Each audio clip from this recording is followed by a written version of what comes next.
जय हिंद दोस्तों, आप सभी का स्वागत है आपके अपने YouTube चैनल दबंग क्लासेस पर। तो दोस्तों, आज हम आप लोगों के लिए लेकर आए हैं एमपी पुलिस कांस्टेबल और एसआई एग्जाम की प्रिपरेशन के लिए साइंस के अति महत्वपूर्ण प्रश्न, जो कि आप लोगों के आने वाले कांस्टेबल और एसआई एग्जाम में जरूर पूछे जाएंगे। तो वीडियो में लास्ट तक जरूर बने रहें। चलिए देखते हैं आज का फर्स्ट क्वेश्चन। फर्स्ट क्वेश्चन में पूछा गया है, निम्नलिखित में से कौन वैकल्पिक ऊर्जा का सबसे बड़ा भंडार है। चार ऑप्शन आपको दिए गए हैं। पूछा गया इनमें से कौन सा वैकल्पिक ऊर्जा का सबसे बड़ा भंडार है। तो इसका जो राइट आंसर होगा वह है आप लोगों का ऑप्शन नंबर फर्स्ट, सौर ऊर्जा। दिए गए ऑप्शंस के अनुसार सौर ऊर्जा जो है यह वैकल्पिक ऊर्जा का सबसे बड़ा भंडार है। सूर्य की ऊर्जा का स्रोत, उसमें उपस्थित हाइड्रोजन एवं हीलियम गैसों का संलयन होता है। संपूर्ण सौरमंडल में ऊर्जा का जो मुख्य स्रोत है वह सूर्य ही है। चलिए चलते हैं नेक्स्ट क्वेश्चन की ओर। नेक्स्ट क्वेश्चन में यहां पर आप लोगों से पूछा जा रहा है, जैव विकास को सर्वप्रथम किसने समझाया था। तो इसका राइट आंसर आप लोगों को बताना है। करेक्ट आंसर जो होगा दोस्तों वह होने वाला है आप लोगों का ऑप्शन नंबर सेकंड, लेमार्क ने। जैव विकास को सर्वप्रथम लेमार्क के द्वारा समझाया गया था। आगे बढ़ते हैं नेक्स्ट क्वेश्चन की ओर। नेक्स्ट क्वेश्चन में देखते हैं आप लोगों से क्या पूछा जा रहा है। तो यहां पर आप लोगों से पूछा गया है, बल किसका गुणनफल है। चार ऑप्शन आपको दिए गए हैं और पूछा गया है बल अर्थात फोर्स जो होता है यह किसका गुणनफल होता है। तो इसका जो करेक्ट आंसर होगा वह होगा आप लोगों का ऑप्शन नंबर फर्स्ट, द्रव्यमान और त्वरण का। बल F बराबर से एम ए होता है। ठीक है, यहाँ पर m जो होता है ये मास अर्थात द्रव्यमान होता है और a से त्वरण होता है, F से फोर्स अर्थात बल होता है। तो बल किसका गुणनफल होता है, अब आप जान चुके होंगे कि बल जो होता है यह द्रव्यमान और त्वरण का गुणनफल होता है। गति के प्रथम नियम से बल की परिभाषा तथा गति के द्वितीय नियम से बल का व्यंजक प्राप्त होता है। यह द्वितीय नियम से प्राप्त होने वाला व्यंजक है। चलिए बढ़ते हैं नेक्स्ट क्वेश्चन की ओर। नेक्स्ट क्वेश्चन में देखते हैं आप लोगों से क्या पूछा जा रहा है। तो यहां पर आप लोगों से पूछा गया है, वायुमंडल में कौन सी नोबेल गैस नहीं पाई जाती है। चार ऑप्शन आपको दिए गए हैं। पूछा गया है वायुमंडल में कौन सी नोबेल गैस नहीं पाई जाती। राइट आंसर होगा ऑप्शन नंबर चार, रेडॉन। वायुमंडल में रेडान जो है यह नोबेल गैस नहीं पाई जाती है। रेडान का जो प्रतीक चिन्ह होता है वह आरएन और इसका परमाणु क्रमांक जो होता है वह 86 होता है। आगे चलते हैं नेक्स्ट क्वेश्चन की ओर। नेक्स्ट क्वेश्चन में यहां पर आप लोगों से पूछा गया है, पीतल कौन सी धातुओं का मिश्रण है। चार ऑप्शन आपको दिए गए हैं। पूछा गया है पीतल जो होता है यह किन धातुओं का मिश्रण होता है। करेक्ट आंसर जो होगा वह है तांबा और जस्ता। पीतल जो होता है यह तांबा और जस्ता धातुओं का मिश्रण होता है। पीतल धातु का उपयोग मूर्तियां व बर्तन बनाने में किया जाता है। आगे चलते हैं नेक्स्ट क्वेश्चन की ओर। नेक्स्ट क्वेश्चन में दोस्तों यहां पर आप लोगों से पूछा जा रहा है, कांसा निम्न में से किसका मिश्रण है। राइट आंसर जो होगा वह है आप लोगों का ऑप्शन नंबर सेकंड, तांबा और तीन का। कांसा जो होता है यह तांबा और तीन धातुओं का मिश्रण होता है। आगे चलते हैं नेक्स्ट क्वेश्चन की ओर। नेक्स्ट क्वेश्चन में देखते हैं आप लोगों से क्या पूछा गया है। तो यहां पर आप लोगों से पूछा जा रहा है, पृथ्वी जीव की उत्पत्ति हुई है। चार ऑप्शन आपको दिए गए हैं। पूछा गया है पृथ्वी जीव की उत्पत्ति कहां से हुई है। तो इसका जो राइट आंसर होगा वह है आप लोगों का ऑप्शन नंबर थ्री, जल में। पृथ्वी पर जीव की जो प्रथम उत्पत्ति है वह जल में हुई है। पृथ्वी पर जीवन उत्पत्ति का श्रेय शैवाल को जाता है। शैवालों का जो अध्ययन है वह फाइकोलॉजी कहलाता है और कवकों का अध्ययन माइकोलॉजी कहलाता है। कवक और शैवाल इन दोनों के अध्ययन एग्जाम्स में जरूर पूछे जाते हैं, इसलिए वीडियो में जो भी आप लोगों को एक्स्ट्रा फैक्ट हर क्वेश्चन के साथ बताया जाएगा वह सभी के सभी एक्स्ट्रा फैक्ट भी आप लोगों को याद रखना है। नेक्स्ट क्वेश्चन देखते हैं आप लोगों से क्या पूछा है। नेक्स्ट क्वेश्चन में पूछा है, चेचक के वैक्सीन को सर्वप्रथम किसने तैयार किया।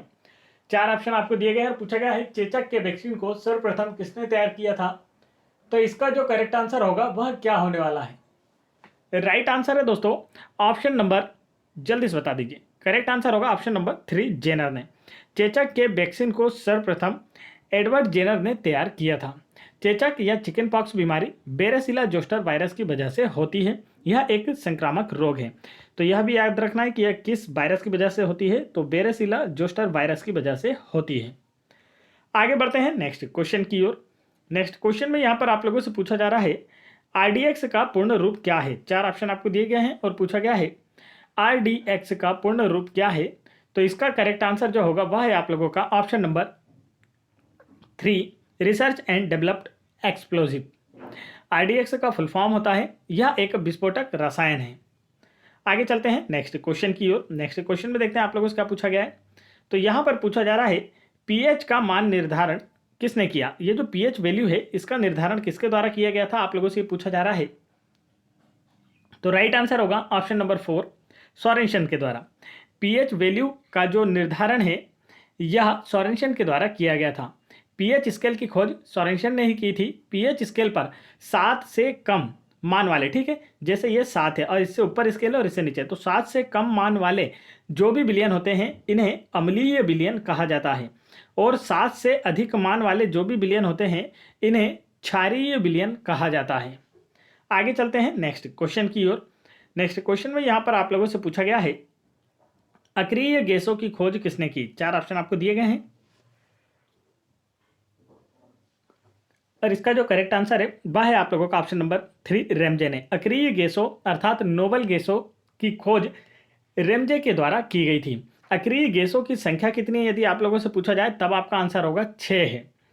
आवर्त सारणी के 18वें समूह के तत्वों को, किस समूह के तत्वों को, 18वें समूह के तत्वों को अक्रिय गैस या निष्क्रिय गैस या नोबल गैस कहा जाता है। और आप लोगों से एक और क्वेश्चन पूछा जाता है कि ऐसी कौन सी अक्रिय गैस है जो वायुमंडल में नहीं पाई जाती है। तो अभी हमने पढ़ा था कि रेडान जो एक अक्रिय गैस है यह वायुमंडल में नहीं पाई जाती है।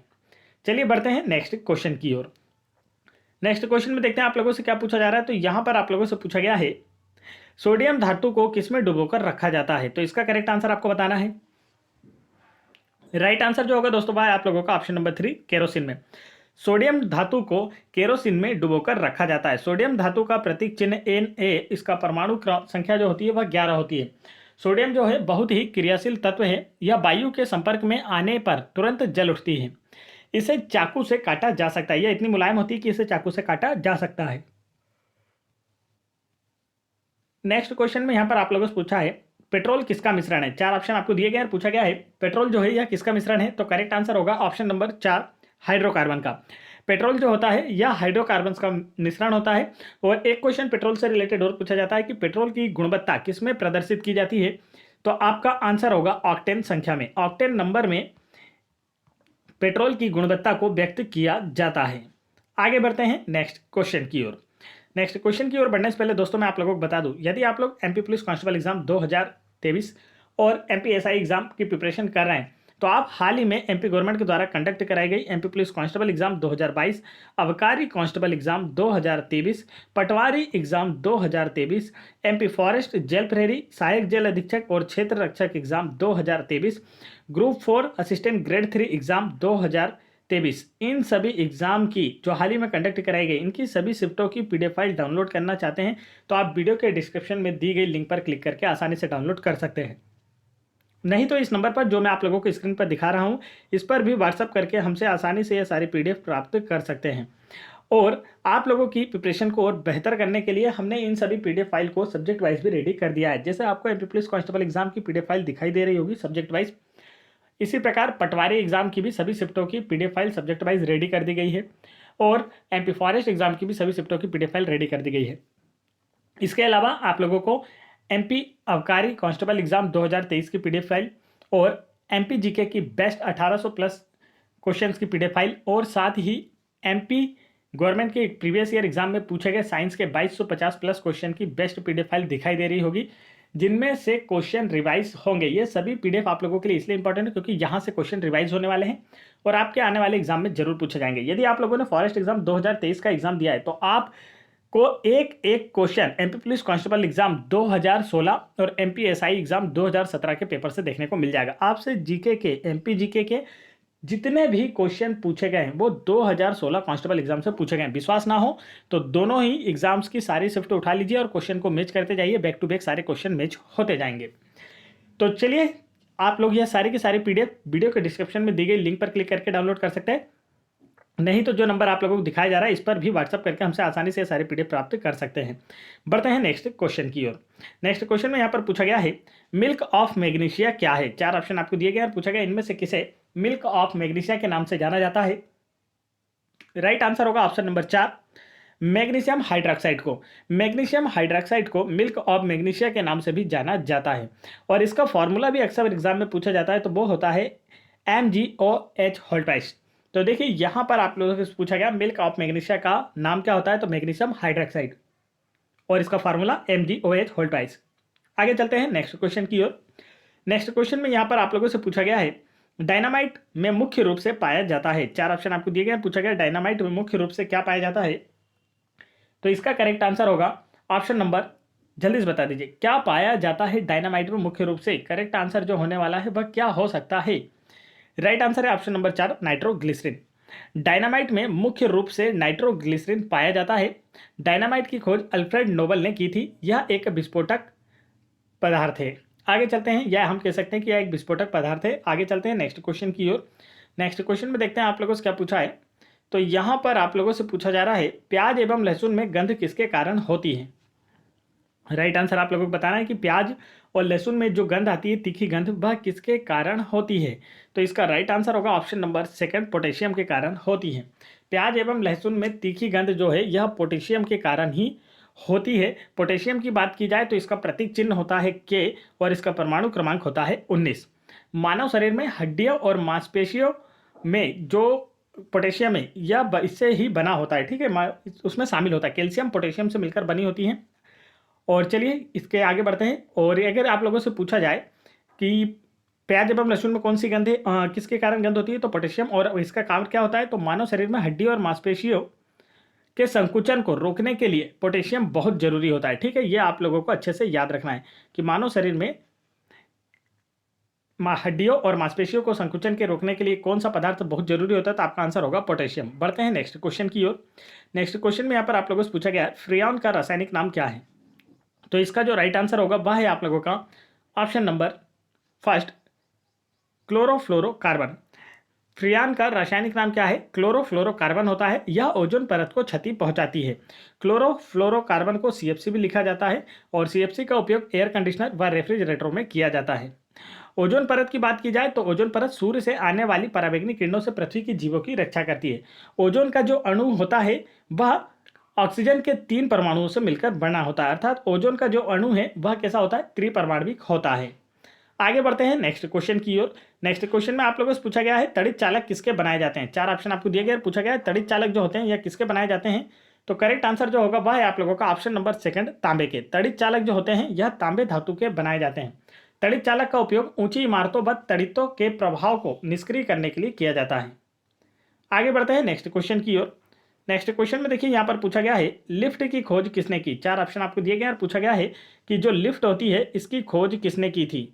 तो बताना है जल्दी से कि लिफ्ट की खोज किसने की। राइट आंसर आपका होगा ऑप्शन नंबर 4, ओटिस के द्वारा लिफ्ट की खोज की गई थी।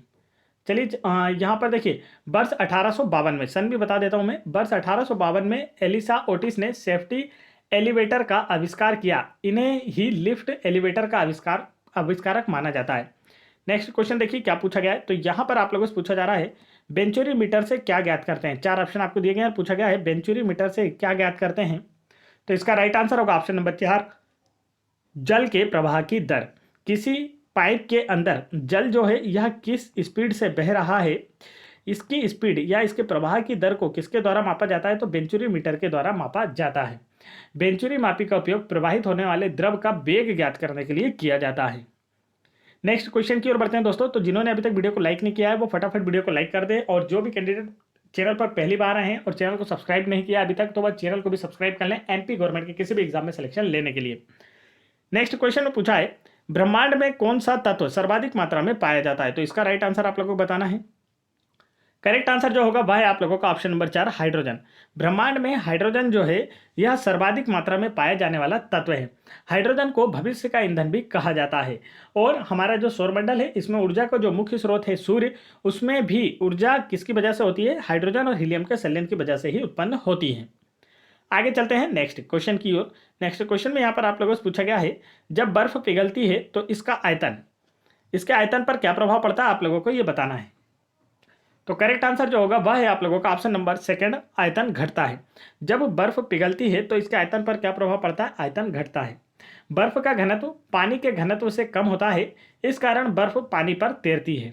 बर्फ पिघलकर जब पानी बनती है तो उसका घनत्व बढ़ जाता है, अतः किसी वस्तु का घनत्व बढ़ने पर उसका आयतन कम होता है।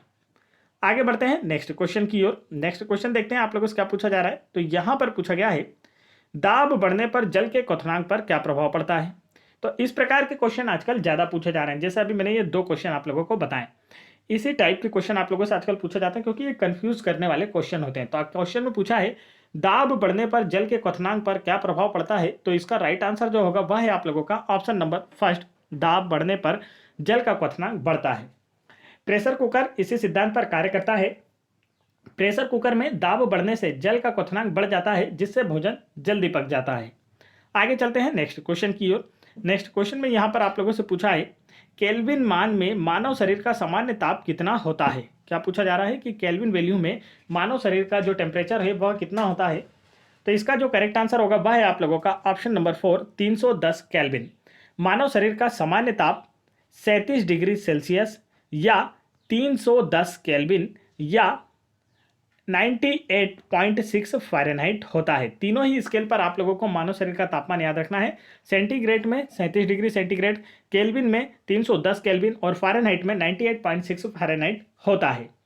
आगे चलते हैं नेक्स्ट क्वेश्चन की ओर। नेक्स्ट क्वेश्चन में देखते हैं आप लोगों से क्या पूछा गया है। तो यहाँ पर आप लोगों से पूछा जा रहा है मैनोमीटर के द्वारा किसकी माप की जाती है। 4 ऑप्शन आपको दिए गए हैं। पूछा गया है मैनोमीटर के द्वारा किसे मापा जाता है। तो इसका जो राइट आंसर होगा वह है आप लोगों का ऑप्शन नंबर फर्स्ट, वायुदाब को। मैनोमीटर के द्वारा वायुदाब को मापा जाता है। काफ़ी अच्छे से आप लोगों को यह याद होना चाहिए। चलिए चलते हैं नेक्स्ट क्वेश्चन की ओर। नेक्स्ट क्वेश्चन में देखते हैं यहाँ पर आप लोगों से क्या पूछा जा रहा है। तो इसका करेक्ट आंसर जो होने वाला है वह है आप लोगों का ऑप्शन नंबर, पहले तो क्वेश्चन पढ़ लिया जाए। क्वेश्चन है एक जेट इंजन किस सिद्धांत पर कार्य करता है। तो इसका राइट आंसर आप लोग जल्दी से बताएंगे। करेक्ट आंसर जो होगा दोस्तों वह है आप लोगों का ऑप्शन नंबर 3, रेखीय संवेग संरक्षण के सिद्धांत पर। एक जेट इंजन जो होता है यह रेखीय संवेग संरक्षण के सिद्धांत पर कार्य करता है। आगे चलते हैं नेक्स्ट क्वेश्चन की ओर। नेक्स्ट क्वेश्चन में यहाँ पर आप लोगों से पूछा जा रहा है पृथ्वी पर वायुमंडलीय दाब का कारण क्या है। 4 ऑप्शन आपको दिए गए हैं, राइट आंसर आप लोगों को बताना है। करेक्ट आंसर जो होगा वह है आप लोगों का ऑप्शन नंबर 3, गुरुत्वाकर्षण बल। पृथ्वी पर वायुमंडलीय दाब का जो कारण है वह गुरुत्वाकर्षण बल है। गुरुत्वाकर्षण बल की खोज जो है यह न्यूटन के द्वारा की गई थी। आगे चलते हैं नेक्स्ट क्वेश्चन के कारण। नेक्स्ट क्वेश्चन में देखते हैं आप लोगों से क्या पूछा है। तो यहाँ पर आप लोगों से पूछा गया है प्रकाश तंतु या प्रकाशिक तंतु, जिसे ऑप्टिकल फाइबर भी कहा जाता है, किस सिद्धांत पर कार्य करता है। तो इसका राइट आंसर होगा ऑप्शन नंबर 4, पूर्ण आंतरिक परावर्तन के सिद्धांत पर। प्रकाश तंतु अर्थात ऑप्टिकल फाइबर जो है यह पूर्ण आंतरिक परावर्तन के सिद्धांत पर कार्य करता है। इसका उपयोग चिकित्सा क्षेत्र में किया जाता है। आगे बढ़ते हैं नेक्स्ट क्वेश्चन की ओर। नेक्स्ट क्वेश्चन में पूछा है रेबीज के टीके की खोज किसने की थी। क्या पूछा गया है, रेबीज के टीके की खोज किसने की थी। तो करेक्ट आंसर आपका होगा ऑप्शन नंबर 4, लुई पाश्चर ने। रेबीज के टीके की खोज जो है यह लुई पाश्चर के द्वारा की गई थी। आगे चलते हैं नेक्स्ट क्वेश्चन की ओर। और रेबीज जो रोग होता है यह कुत्ते के काटने से होने वाला रोग है। रेबीज के रोगी को जल अर्थात पानी से डर लगता है, जिसे हाइड्रोफोबिया कहा जाता है। नेक्स्ट क्वेश्चन में यहाँ पर पूछा गया है पेंडुलम को चंद्रमा पर ले जाने पर उसकी समय अवधि पर क्या प्रभाव पड़ेगा। तो इसका राइट आंसर होगा बढ़ेगी। पेंडुलम को यदि चंद्रमा पर ले जाया जाए तो उसकी समय अवधि बढ़ेगी। जैसे मान लीजिए पृथ्वी की बात की जाए, कहाँ की बात की जाए दोस्तों, पृथ्वी की। यह है पेंडुलम। अब पृथ्वी पर क्या है, गुरुत्वाकर्षण बल अधिक है, तो मान लीजिए कि यह पेंडुलम यहाँ तक गति करेगा और इसके बाद क्या होगा, वापिस आ जाएगा। इधर भी इतनी और गति करेगा और यहाँ से फिर वापिस आ जाएगा। लेकिन अगर चंद्रमा की बात की जाए दोस्तों, तो हम सभी जानते हैं कि चंद्रमा का जो गुरुत्वाकर्षण बल है वो पृथ्वी के गुरुत्वाकर्षण बल का 1/6 भाग है। यहाँ से क्या है, कम है, 1/10 भाग है। ठीक है, तो यहाँ से कम है। तो यहाँ पर आप लोग देखेंगे कि यह जो जब गुरुत्वाकर्षण बल इस पर लगेगा कम, चंद्रमा पर पृथ्वी की अपेक्षा गुरुत्वाकर्षण बल का मान कम है। जब इस पर गुरुत्वाकर्षण बल कम लगेगा तो यह अधिक दूरी तय करेगा। अब जब ज़्यादा दूर चला जाएगा तो ज़्यादा दूर से वापिस आने में, रिटर्न आने में इससे समय भी अधिक लगेगा। तो इसकी समय अवधि पर क्या प्रभाव पड़ेगा, बढ़ेगी।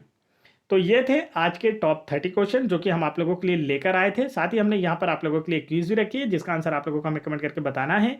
आज की क्विज है ध्वनि का वेग किस में सर्वाधिक होता है। तो दिए गए ऑप्शंस में से राइट आंसर आप लोग हमें बताएंगे और आप लोगों को जितनी भी पीडीएफ दिखाई गई है, यदि आप लोग वो सारी पीडीएफ डाउनलोड करना चाहते हैं तो आप इस नंबर पर व्हाट्सअप करके भी हमसे सारी पीडीएफ प्राप्त कर सकते हैं। नहीं तो वीडियो के डिस्क्रिप्शन में आपको लिंक दी गई है, वहां से डाउनलोड कर लीजिए, आपको पीडीएफ मिल जाएगी, जिससे आपकी प्रिपरेशन बेहतर हो पाएगी और आने वाले एग्जाम में आप लोगों का भी सिलेक्शन हो पाएगा। तो फटाफट वीडियो को लाइक करके चैनल को सब्सक्राइब करके बेल आइकन के बटन जरूर दबा लें, ताकि ऐसे इंपॉर्टेंट एजुकेशनल वीडियो के नोटिफिकेशन आप तक आसानी से पहुंचते रहें। जय हिंद दोस्तों।